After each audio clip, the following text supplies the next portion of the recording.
Way. You Oh, see I how hit the they wrong go in thing. here and take everything out of the stores.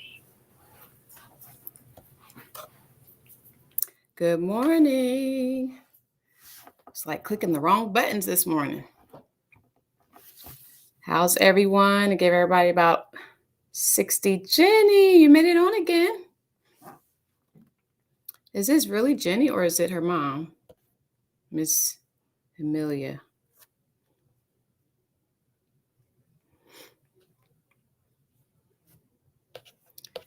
I'll give you guys maybe 30 more seconds. Hey, Diva. Diva in the house. Pastor Gina. Alicia. My sister's on this morning.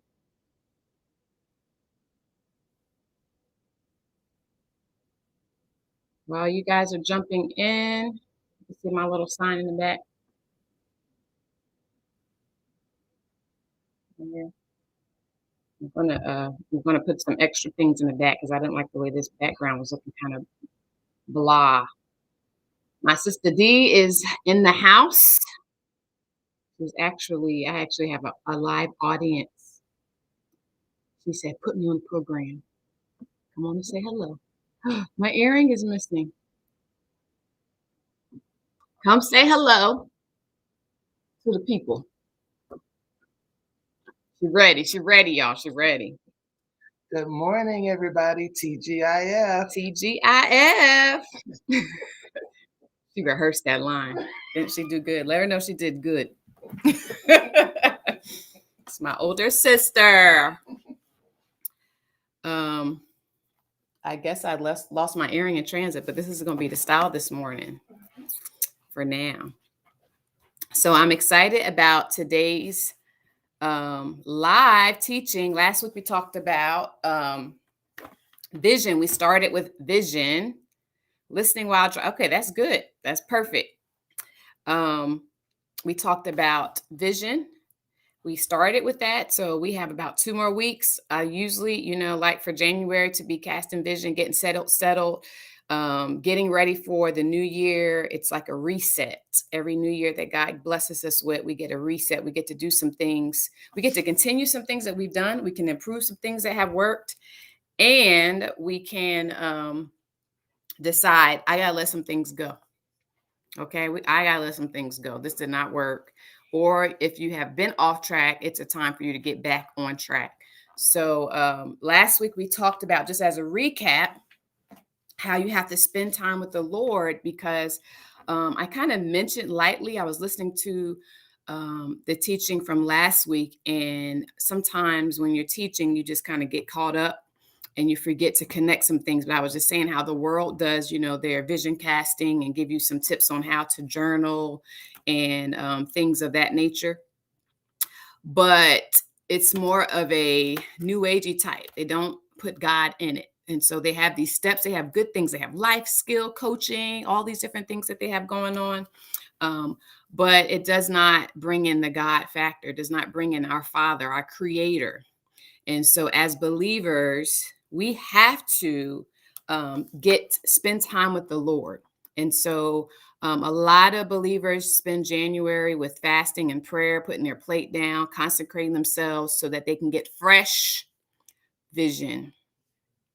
And if you know that you need fresh vision, you need to say it out loud. Just say, I need fresh vision. And so to get a fresh vision, or to renew the vision that God is trying to give you, or clarity of a vision, you need to spend time with Him. You can't get it from someone else. Otherwise, someone can walk up to you and tell you what you should be doing in this season. And they could send you on the wrong path because you feel like you're unqualified to hear from God for yourself. When someone, a man or woman of God, speaking to your spirit because something inside you leaps, you can take that word. If it causes your spirit to leap and get excited, take that word and pray over that and start writing some things down and then ask God to give you confirmation. But you need to get to a place where people who are speaking into your life is really serving as extra wisdom or a confirmation of what the Lord has said. So last week we just went over where it says in Jeremiah 1:5, God was telling Jeremiah, I'm gonna turn there. That's why I was kind of out of breath and a little disheveled. I had to run upstairs and my iPad was on 1%. So I pulled my Bible out. But Jeremiah 1:5, and basically God is telling Jeremiah, I know the plans before you were formed in your mother's womb. I had a plan for your life. Jeremiah 1:5. And so he's saying before he was formed, before he was formed in his mother's womb, God had a plan for his life. And so God has the same exact plan for your life, that he has given a plan for your life before you were formed. That's why you were created. And I said, then you were created for the plan of God to be fulfilled. There was something that was needed on earth, and God formed and created you and placed you in your mother's womb. God has used two people who came together, whether they were in love or in lust, however matter, and God was able to still bring a blessing on that situation. And then you came into being. And I always say, as soon as you come into being, the enemy tries to attack your life, even while you were in your mother's womb, because he knew that God had purpose for your life. And really, it was to destroy his works, the things that he decided he wanted to do in the earth. God was going to use you to combat that thing. And so just remember that you have to get the plan for your life from God. Get the plan for your life from God. Everything, your vision has to be inspired from God. And so, in order to do that, you have to spend time with Him. You have to put aside time. You have to put Him first. You have to make Him a priority. First does not always mean 5 o'clock in the morning. For some of you, first is 5 o'clock in the morning. For some of you, first may be 4 a.m. in the morning. I will tell you, if you do it in the morning, then there will be no hindrances to spending time with the Lord. But for some of you, because you have other things and you want to make sure, I think I posted something about that, you're not just giving God your first, but you want to give Him your best. Then that may be, at noon. That may be at 10 a.m. after you drop the kids off and get some quiet time. But you definitely need to establish a time. And so January is that time that you say, you know what? I'm going to prioritize my day. I'm going to order my day, and I'm going to make sure that God is number one. We'll show up for work. We'll go pick up the kids. This morning, my son wanted me to take him to school. We make sure we do that. But where does God fit? And He should be a priority. And that time should also be quality time. You cannot have a relationship with anyone unless it's quality. If it's a hi bye real quick on a slide, there's no solidity. There's strong foundation, and that relationship is not solid. But when you spend quality time with someone, and you know that they know that you made time out of their schedule for them, then that's where the relationship is established. And so God deserves that. So good morning, Cammy Cam. Mother Hunt is on. Good morning, Pastor Mabel Hunt. I don't think you've aged a day, Mother Hunt. Mother Hunt is a prayer warrior from New Jersey. She also waves flags and blows shofars. Do you still blow the shofar, Mother Hunt? She's a mighty woman of God. And I promise you, if you go on her page, you'll see that she has not aged at all just by being a prayer warrior. So I said, Jenny, I have Alicia. I see a couple more people, but I don't see your names. But go ahead and say good morning if you're on. Miss Williams is on this morning, my co-teacher from Camden, New Jersey, when we were working in Camden with the babies, kindergarten students. So it's good to have you all on. Make sure that if you want to, you can share this post so someone can jump on. So today we're going to focus on part two of the vision. Part two of the vision. And so I want to define, just give you clarity what vision is. Vision is the faculty or state of being able to see.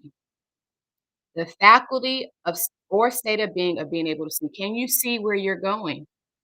I want to encourage you to take some notes, write down some thoughts that come to mind. Don't just be a hearer, but be a doer. So I want you to think. You don't have to answer that question, but do you see where you're going? Maybe the answer is like, I don't know where I'm going. I'm just taking one day at a time. Do you see where you're going? So vision is being able to see. It's the ability to think about or plan the future. Vision is the ability to think about or plan the future. It's not right now, it's what's ahead. As I was saying this week, I thought about it. I said, you know what? At the beginning of the year, we often, in order to move forward, we kind of assess our past and then we can see the future. We look at the past and then we kind of project. And then that will determine what we are to do in the present. Okay? So you look at your past, you look at what worked, what didn't work, where you're going, what you think where you think you're going, what the year was like, what the past decade was like maybe for your life, and then you look ahead. And then that will determine what you are supposed to do right now in the present moment.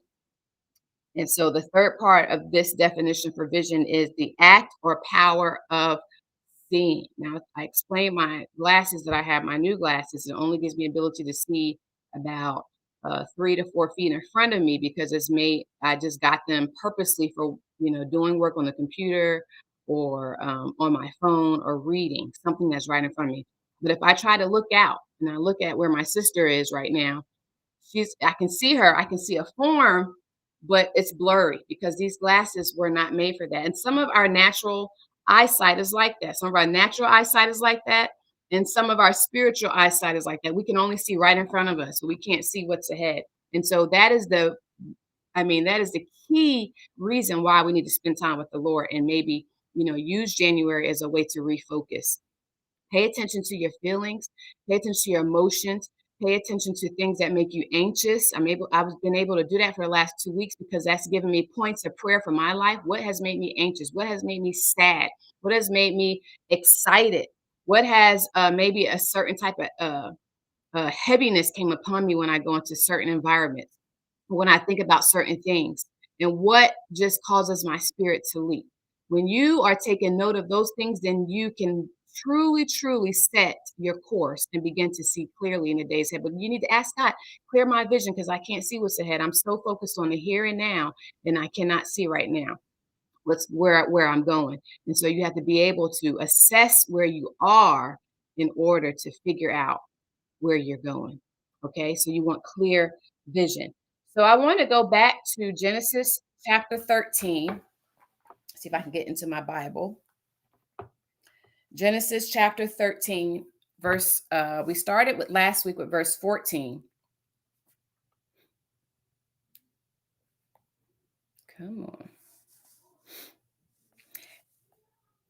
And we're just going to review that, but then we're going to go to the key verse for today. Genesis 13, starting with verse 14. And I'm going to read from the Message translation, and I may cross-reference. Hey, Brother Carrie and Serena, good morning.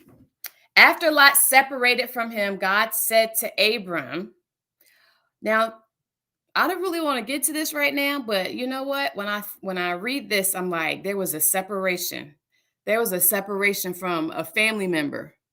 They had to go into two different directions. They was like, okay, we're supposed to be together, but this is not working, And look, good morning, Bonita. I'll see you in a minute. After Lot separated from, so there was a separation, there was a division. Something happened. You go back and read the Bible, it was just too much. Both of them was just the workers and the cattle. It was a bunch of arguing going on, and there had to be a separation. Okay. And what happened, what I thought about after the separation from his nephew Lot,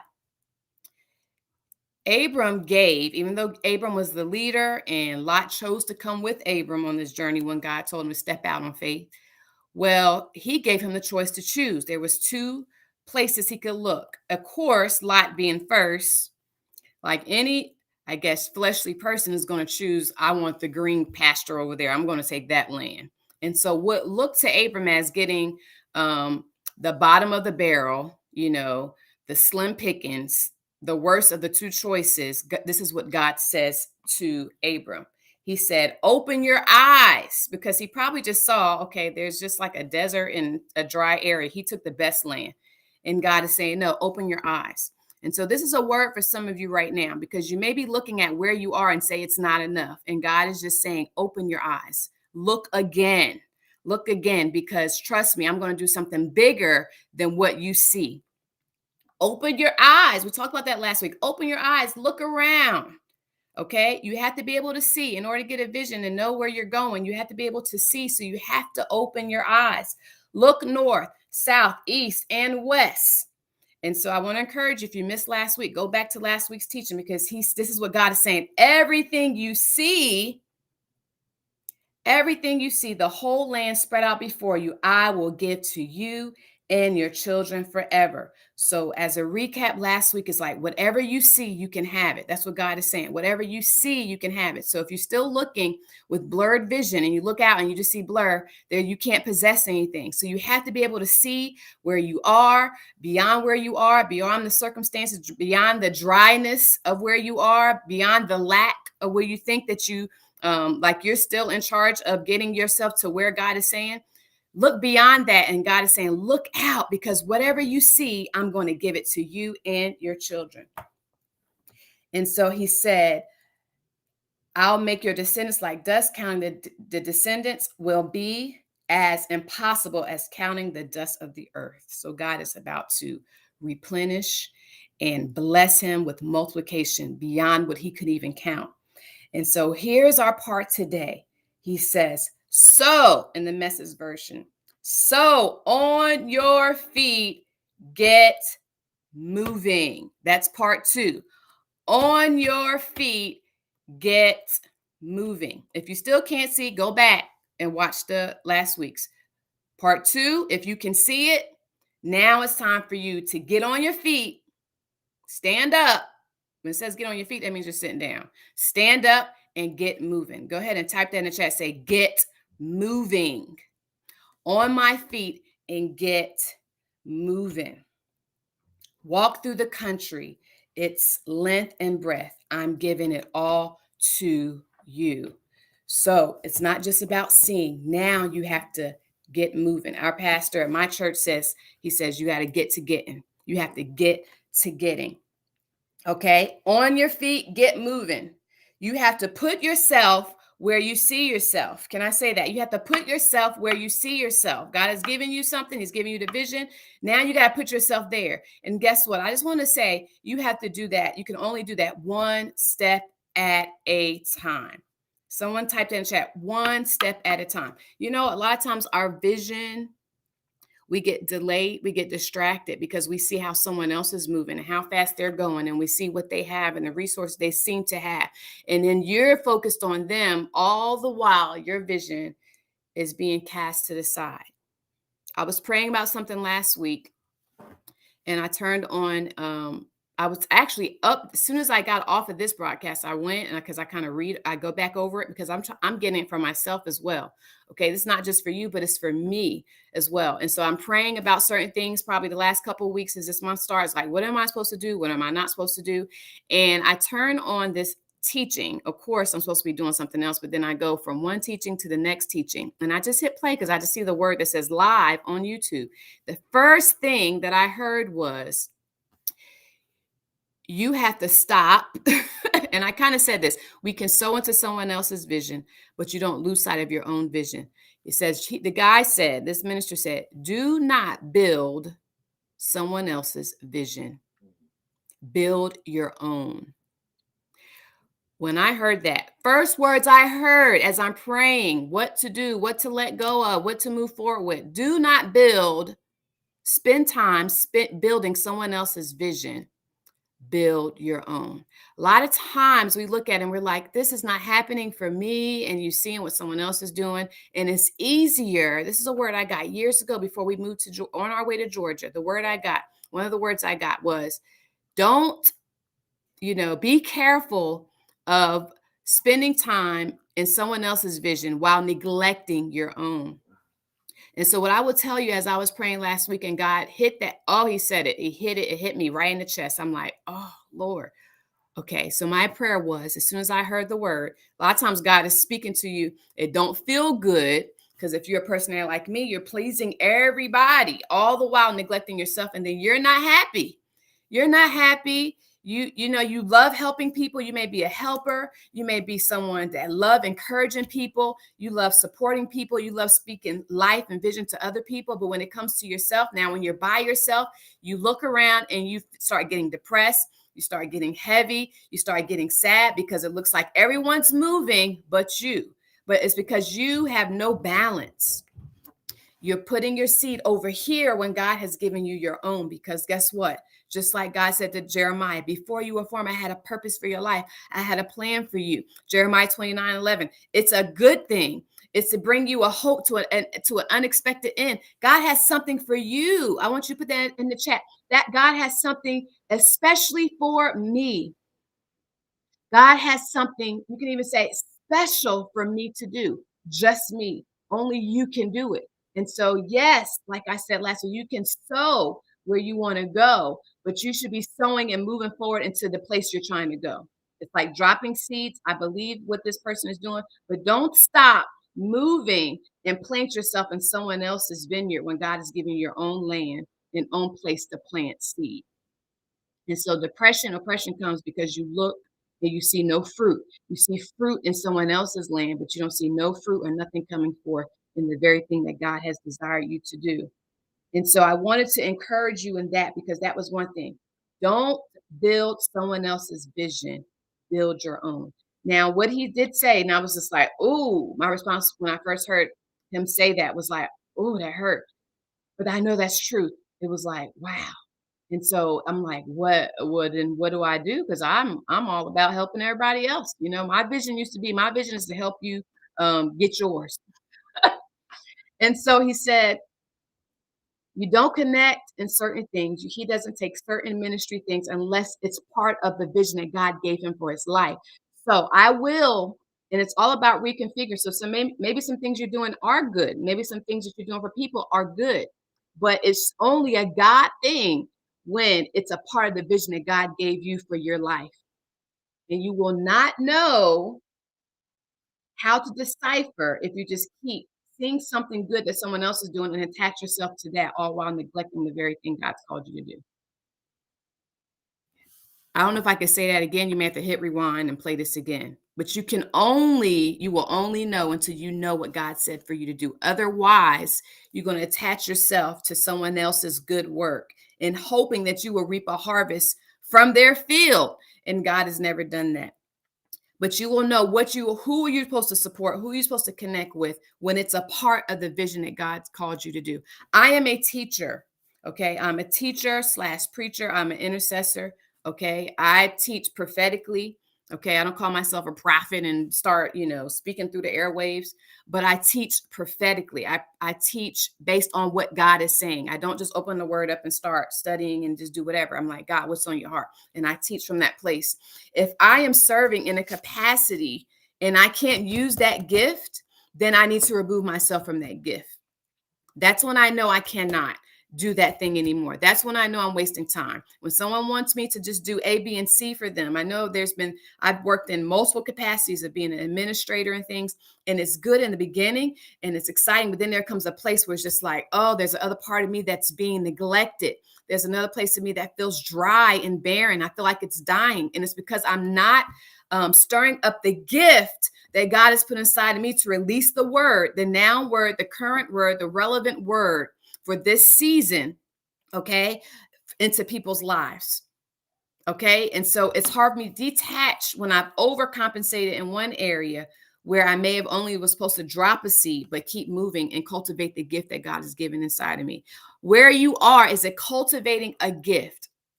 Okay. Even financially, you may be doing something that's bringing a lot of money. And I was doing that last 2 years, it was actually almost 5 years of this top #1 Fortune 500 educational publishing company. Great job. It was a dream job, but it came to a place where it's just like, now I'm doing this thing, but I'm neglecting the thing that God's called me to do. One, I can't really care for my kids and my home the way I'm supposed to. And two, I'm not preaching the word. I can't study the word. When I come home, I'm too tired to study the word. That's what fuels me. That's what gets me going. And so, yes, they're paying me. And am I teaching? Yes. Am I coaching? Yes, but it's in a different thing. And so God allowed that time to cause me to develop a boldness, develop some, tech skills, get comfortable with technology and things. But I had to lay it down, and it was a choice. It was a choice. There will become, when God gives you the vision for your life, there will become a time where you have to lay something down. And you may not all the time see everything, but God's giving you the vision. And you may not see all of it come to pass. You can't just say, well, everything got to be in front of me for me to say yes. You know, Martin Luther King said it best. He said, faith is taking the first step, even when you don't see the whole staircase. Faith is taking the first step towards the vision, even when you don't see the whole staircase. In the spirit, God gives you the vision. It's big. It's bigger than what you can imagine. It's bigger than you. It's bigger than your resources. It's bigger than your maybe even your experience. And then once you get the vision in the spirit, you come back to the natural and you look around and you don't see anything. Let me tell you, this is what faith is: the substance of things hoped for, the evidence of things not seen. And faith is, once again, Martin Luther King, it's when you take the first step, even when you don't see the whole staircase. There's times when I come in from my garage, real funny, it's crazy though. And I had all these bags in my hand, and the light to the staircase coming to the house upstairs is off and it's pitch black. Anybody's been in my house knows it's pitch black up that staircase. And I'm like, I'm not about to turn the light on. Guess what I'm going to do? I'm going to try to make it to the top of the steps. I know the top of the steps is up there. And I just start taking one step at a time. I literally will feel around with my foot to get one step at a time so I don't have to like put the bags down, turn the light on. And so it's just that's what faith is. It's like I just need to feel for the first step and then the next step and then the next step, one step at a time. Next thing you know, there's a light there and there's a door. There's a door that's going to open up to you just like the staircase. When you get to the top of the staircase, that's not it. There is a door at the top of the staircase and you're going to open it and you're going to walk through. You're going to walk through. There's a scripture in Proverbs 29:18. It says, where there is no vision, the people perish. Half of the things that make us heavy and sad and weigh us down, make us depressed, make us oppressed, make us angry and frustrated, make us anxious is because we have no vision. We have no vision for our life. We're just busy watching everyone else live their vision, fulfill their vision. And maybe a lot of times what you see people doing, they're not even fulfilling their vision. They maybe just be taking one step. They may just be walking and you admire the walk that they're walking because you feel like you're just at a standstill. You have to get the vision. When you feel depleted and you feel like you're not going anywhere, you have to say, God, give me vision so I can step out. And the step out is not easy. Okay. Abram had to step out. He had to step away from Lot. He did. He had to step away from Lot. He allowed Lot to take the better piece of the land because you know what? I have to go and do. God told me to do something. I brought you along, and now it's getting too much. Now it's strife in the home. Now it's strife on our land and between our people and between all our blessing that God has blessed us with. And so there has to be a separation. Otherwise, the very thing that you brought along will destroy the word and the vision that God gave you for your life. And so he was willing to give him the best. And then God said, you know what? I want you to look out and see. Now I want you to go and walk. Get up and walk, because as far as you see is what I'm going to give you. And all I need you to do is get to getting. Take one step at a time. I want to read Matthew chapter 7. This is very powerful. And I literally got this revelation this morning. I got this revelation. Read this scripture a million times. Never saw it this way. Matthew chapter 7, verse 7.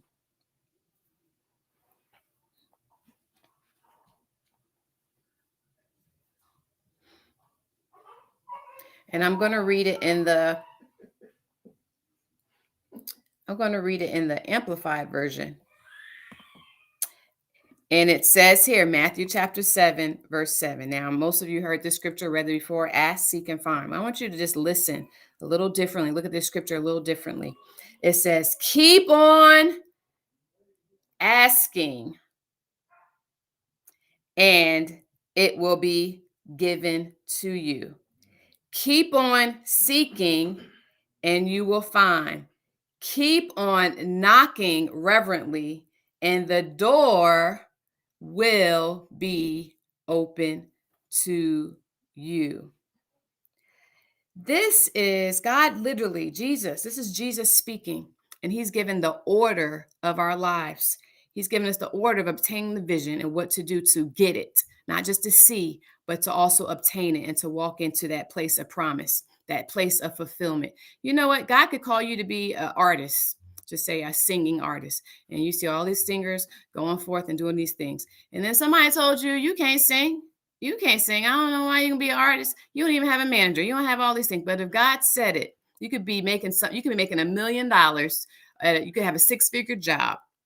But until you step away from that six-figure job and go do the thing, you do the thing that God has ordained you to do, you will not feel fulfilled. There's people making six figures and more. There's millionaires making lots of money, and they're on drugs. They're depressed. They're oppressed. They've committed suicide because they're not doing the thing that God called them to do. They did the thing that the world called them to do, that someone else told them would be good and great. They never did the very thing that God created them for. You will never feel fulfilled until you do exactly what God created you for. So here's Jesus. He's given them instructions. He said, keep on asking and it will be given to you. Keep on seeking and you will find. Keep on knocking reverently and the door will be open to you. First step, we talked about this last week. Ask. It's the power of your words. When you ask, God says, if you ask, you shall receive. That's the power of your words. That's speaking. That's calling those things that be not as though they were. When you say it out your mouth, asking requires you to articulate and to speak the words of where you're going and what you want, and then being able to ask for it. That's boldness. To seek. That's what we talked about last week. Vision, seeking means you have to have eyes to see. When you seek, how to go seek, you got to go look, open, see. Part two. And then three is knock. That's the action. When you take action and you actually knock, guess what? You're doing something and the door is going to be open for you. That is the same thing we just said. It says that wherever the foots of your feet, God told Abram, whatever you walk upon, I'm going to give it to you. Wherever your feet lands, that's what I'm going to give to you. Okay? He told him to go and do. He said, get up from this place and go. Walk the land, the width of the land, from the north, south, east, and west, because wherever you go, that's what I'm going to give you. And so here Jesus in the New Testament saying, knock, that's taking action. Do something. When you knock on the door, first of all, you're asking, you're seeking, and then you're knocking. And it's like Martin Luther King, faith is taking one step at a time. When you don't see the whole staircase, and just like me fumbling in the dark trying to get to the top of my stairs, when I get to the top, I don't knock on my door, but you'll finally get to the top. But you have to have faith to knock and say, okay, can I come in? And guess what? God's saying, I'm going to open the door, because guess what? You stepped out. You stepped out. You did it. You had faith. You didn't look at what you were qualified for. I showed you something. You articulated it. And now you are actually stepping out. And when you fill out that application, when you ask for that position, when you do what I tell you to do, guess what? I am going to open the door for you. We have so many examples of visionaries in the world that God has brought us. You know, Martin Luther King was one. Harriet Tubman, my Hannah's favorite. Hannah's favorite. Can you imagine being a slave and being disabled slave, and God calls you to set other people free? First of all, free yourself, and then I need you to go back and free some other people. Can you imagine that during slavery? Yeah, that's a visionary. That's being able to walk by faith. Okay. So many visionaries that have gone before us are in the Old Testament visionaries. And of course, Jesus Christ, the greatest visionary. He saw us. He said, oh, for the joy set before him, he endured the cross. The joy set before him. He had vision to see us free, living with him, being reunited with his Father, being joint heirs with him. He suffered and he endured. So my question to you is, where are you going? Okay, that's the second part. Where are you going? If you can't answer that, you need to go back to part one last week. Where do you see? What do you see? What did God show you? Did you write it down? Did you speak it? Okay, did you articulate it? Okay, can you say it? Can you explain what your vision is for your life? Because I will tell you if you don't, and as you set out, even once you do, there will be distractions on the road. There are distractions waiting. There are good distractions waiting. There are distractions that are very clear distraction, but if you're a yes person, then you will not say no. You will not say no. You'll be distracted. And then next thing you know, once again, my thing is put on the shelf, and here I am taking care of this for this person. What God's told me to do is put on the shelf, and here I am wasting time. And then by the end of by the end of December 2022, I don't see much progress. But guess what? The person I was helping out, they look happy, free. They doing their thing. You can't be upset with them because guess what? You laid down what you were called to do, what God told you to do, what you maybe even lack faith to do. Sometimes we have more faith for other people's vision than we have for the one that God's given us. We believe that we can help someone else do. I mean, I can only preach it because this is the life that I live. I have to set boundaries up. If not, then the distractions can come on in and run amok over me, and I cannot do what God has called me to do. You have to have focus. That takes discipline, being focused, being able to say yes and no in love, being able to articulate the vision, being able to, even if you feel like you're getting off track, to get quiet, to get back on track, to reassess where you are, okay, and make slight adjustments. Progress in the right direction is progress, even if it's a little progress. Don't despise the day of small beginnings. That's in the Bible. That's in the word. Don't despise the day of small beginnings. God says when you're faithful in the little, he will make you ruler over much. So a lot of times we look at what we do and we say, oh, it's just insignificant and small. But if it's yours and you own it, then it's good and it's big. And if you're faithful and consistent in it, then it's a God thing. Keep at it. Keep at it. Okay? Keep at it. Don't give up. Don't give in. Don't throw in a towel. Don't quit. Don't belittle yourself. I was talking to someone and I said, you know what? We can only love others from how we love ourselves. As Christians, sometimes we feel like I got to show love. I got to do this. I got to do that. And then you're stressed out and you're wore out. You're tired. You're too tired to do the thing God calls you to do. And you feel like you're loving everybody. Ain't nobody loving me. But the Bible says that you can only love others as much as you love yourself. You can put you first. It's in the word. Love others as much as you love yourself. Love one another even as you love yourself. That's in the Bible.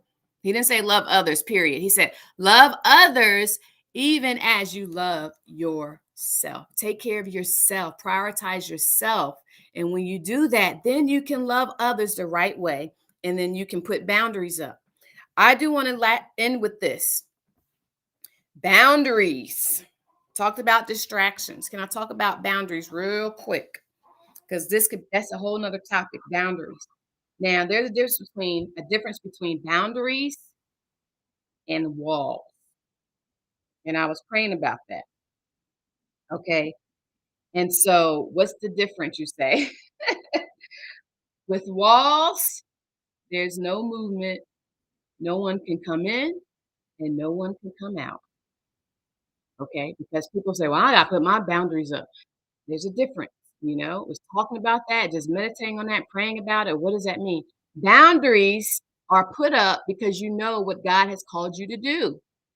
Okay. And when you set boundaries, people can come in and people can come out. But your boundaries are up so they know how to approach you. They know what they can ask you to do and what they can't ask you to do. It's a loving relationship. There's a flow.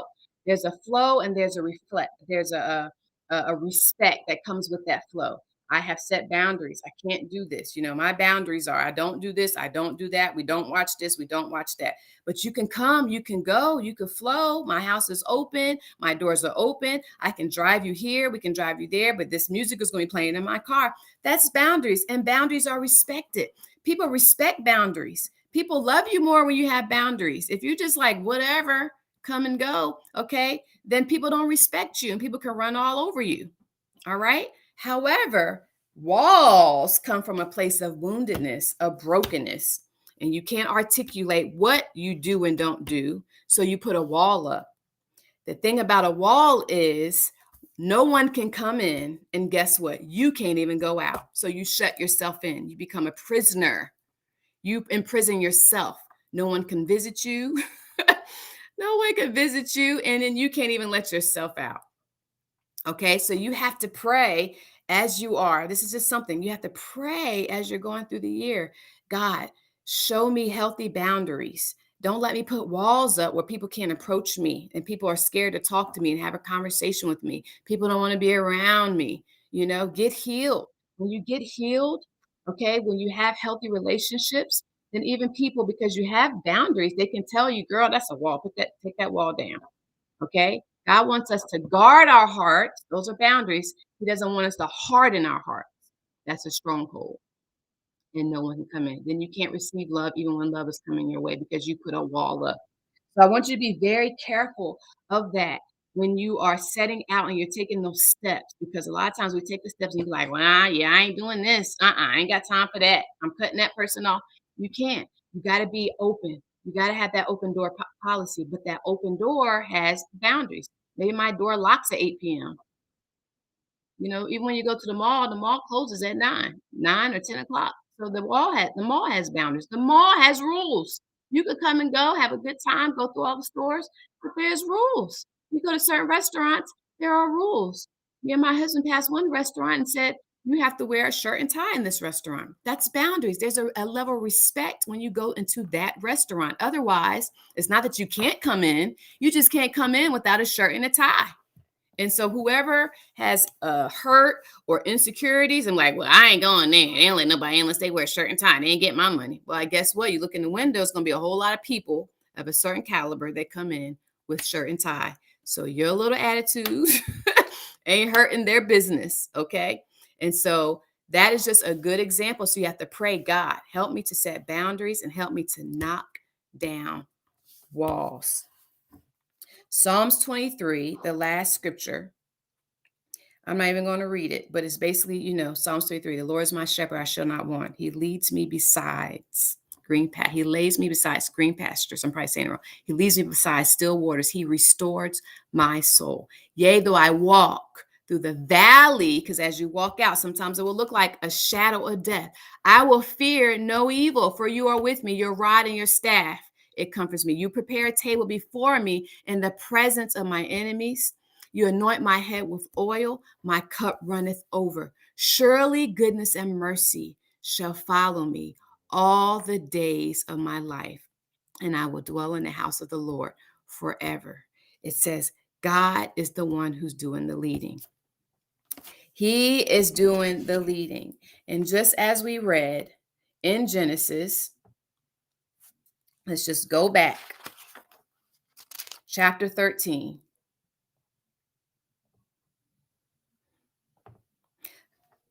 And that last verse 17 and 18.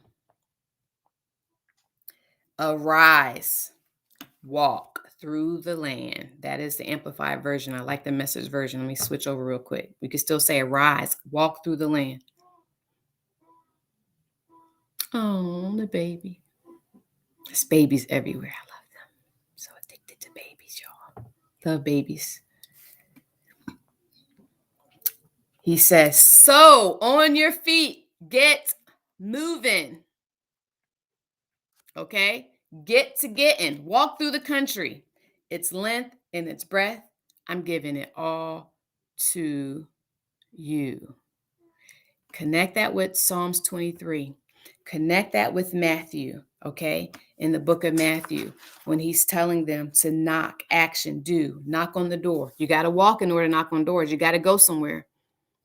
Okay? It says, yea, though I walk through the valley. When you step out on faith, those distractions are going to come, but you know where you're going. You know what God said, and you're not distracted, and you're not afraid because things rise up to the left and the right. You're not going to spend too much attention looking at those things either. not going to spend too much attention looking at those distractions because I already know that God said. So I'm going to keep moving. I'm going to pray through it. I'm going to press through it. Maybe you need somebody to encourage you. Maybe you need your prayer partner. Like, I'm going through this. It's trying to set me back. You need somebody to speak life so that you can keep pressing, keep breaking, keep moving forward. Okay, because we are going to obtain the promise. We're going somewhere. This is our time to arise, that's movement, and shine, for the light has come. The glory of the Lord is rising upon us. I'm not distracted by the darkness that's going on in the world. I'm not distracted by what the news is saying, because if God told me I was going to get something, then I'm going to get it, and I'm not worried. I'll get it in the midst of the darkness. As a matter of fact, the darkness has qualified that this is the time for me to arise, because I am the light, and darkness has to give way to light. Light overpowers darkness. So when I see the news and I see everything's going on, I know it's time to get up. It's time to get moving. If I'm moving slow, I got to move a little faster. If I've been in some place that I wasn't supposed to be, I better get into where I'm supposed to be, because this is my time. And I need you all to believe that. You need to be able to say to yourself, this is my time to shine, and allow God's glory to come shine through me, so that we are supposed to take possession of our land. This is our time to take possession and to take leadership in this time. Do not back down. Do not give way. Do not compromise. Okay. Pray through every emotion that may be coming up during this month. If you are fasting, there's emotions, there's things that will arise. Pray through it. Ask God to uproot anything that's not of Him. Because no way I'm going to get to where God called me to do, and I'm a hellion because I didn't deal with my stuff. I didn't deal with stuff that was in my heart. The areas of lack of trust. You may have to ask somebody for assistance, but if you lack trust, you're like, I ain't gonna help. I ain't asking nobody for nothing. That's pride. That's pride. That's walls. Okay, that's not boundary. That's walls. That's like, you need that person. You need that connection. Okay, and you only will know the difference when you spend time with the Lord and allow Him to do His word to get inside of you to do a work. So I pray this was a blessing. I pray that it was clearly articulated, that there was understanding, that you will not just be a hearer, but be a doer, and to really get this word and let it hit your spirit and allow it to bring forth fruit. Can you just take one step? Can you take one step today? Okay. Can you just take one step today? Can you do something different that you've never done before? Can you step out in boldness?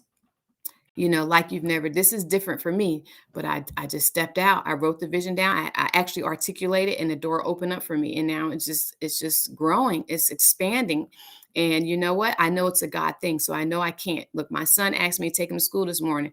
I should have told him no, but I didn't. But I told him when we got in the car, because he wanted me to hurry up. I said, nope. I told you I had TGIF, and I had to do A, B, and C first. And if you wanted to wait for me, you ain't going to get to school early, talk to your friends. But I said, and from now on, unless it's inclement weather, you need to get your butt on the bus, because this is a God thing. And this is a distraction, me taking you to school and you fussing at me because I ain't leave soon enough.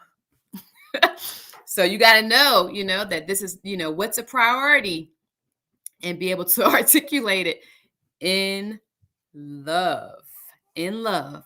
What is the one thing? What's the one step?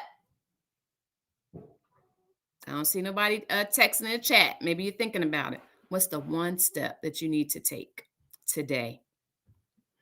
Go ahead and do it. Go ahead and do it. And I can't wait to hear about it. I hope to see you next week for part 3. TGIF. Can I get a shout out from the live audience? TGIF. TGIF. Love you guys. TGIF.